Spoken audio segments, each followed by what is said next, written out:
D, wait for it, delightful. Check out the name tag. You're in my world now, Grandma. I was a little disappointed with Fantastic Beasts: The Crimes of Grindelwald.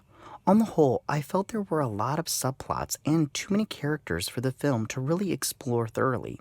In this film, we were introduced to Nagini, Dumbledore, Professor McGonagall, Leta Lestrange, Yusuf Kama, Theseus Scamander, and all of Grindelwald's followers. I wish that the filmmakers had left out certain aspects, which I'll tell you now, in order to focus on the more important plots. Nagini. This reveal was huge in the trailer and opened up so many questions and plot points. However, she wasn't as prominent in the film as initially expected. I feel that she was only in the movie to tie in more to the Harry Potter films, and for shock value, than to add anything major to the plot of Crimes of Grindelwald. I would have preferred if Credence had met a woman in the circus who was there to support him and have that her own character, as opposed to being the Nagini who becomes a snake who is loyal to Voldemort before eventually being killed by Neville. I also think that knowing what happens to Nagini and the terrible acts she goes on to commit makes it harder to like her, which would have been a different case if she were a completely new character. McGonagall's cameo.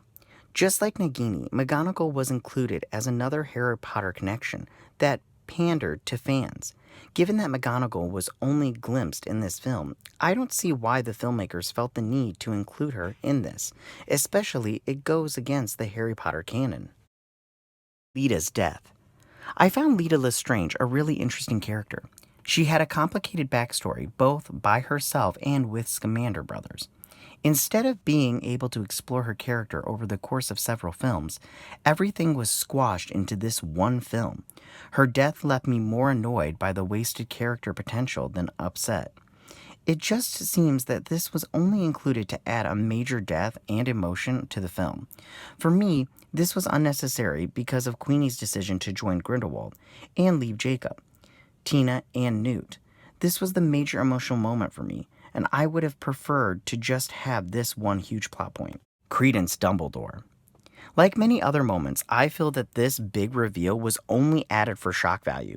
It makes no sense that Credence could be a Dumbledore brother. And this is the first time we've ever heard about it. It is possible that Grindelwald was lying, which would fit with Potter canon, but I still feel that this was rather cheap cliffhanger. The Blood Pact. I found this a rather convoluted way to delay the confrontation between Dumbledore and Grindelwald and to bring Newt more to the forefront of the films.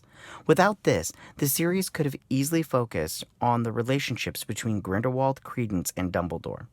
This new piece of magic just seems to be a way to include Newt and Jacob and Tina and the Fantastic Beasts, which are after all supposed to be the main focus of the series. Hopefully the next films will develop these plot points and allow them to stand on their own merits instead of tying everything back to the Harry Potter books. I am looking forward to seeing what new magic and beasts the filmmakers will introduce next. What do you think of the Crimes of Grindelwald?